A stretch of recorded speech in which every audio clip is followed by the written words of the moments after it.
Հանդիպեցիք Փաշինյանին, ձեզ ուզող հարցերի պատասխաններ ստացաք։ Ոնց չիմացա։ Ձեզ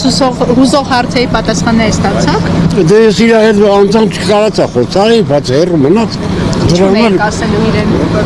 Ոչ մի բան, ես գոյ եմ իրանից։ Գոյ եմ իրանից, թոշակը վերացրեց, կյանքն էլ հիմա լավ է, ամեն բանը լավ է։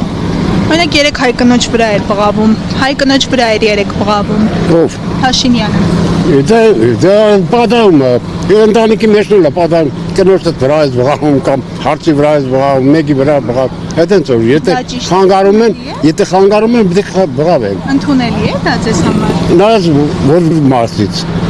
Եթե խանգարում են, պետք է բղավեն։ Եթե խանգարում են, պետք է բղավեն։ Մեր հայրենիքի մասին է, չէ՞ մոտեցել խոսում։ Մեր հայրենիքի մասին։ Այո, հայրենիքի մասին, ժողովրդի մասին է խոսում։ Ներեք, սպասում են ինձ։ 3 Փաշինյանը ասում էր բան, պետք է զոհվեք։ Ինչի եք միջև հիմա կենթանի։ Շասպսա։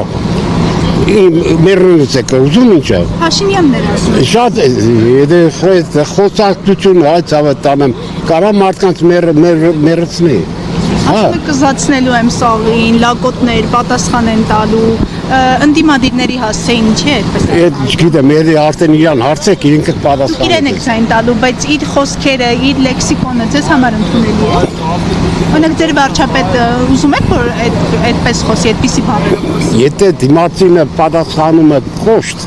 դրա պատասխանը ստանում է։ Պատասխանում։ Ոնց որ պատասխանում են, ինձ էլ պետք է ստանան։ Какой привет, такой ответ։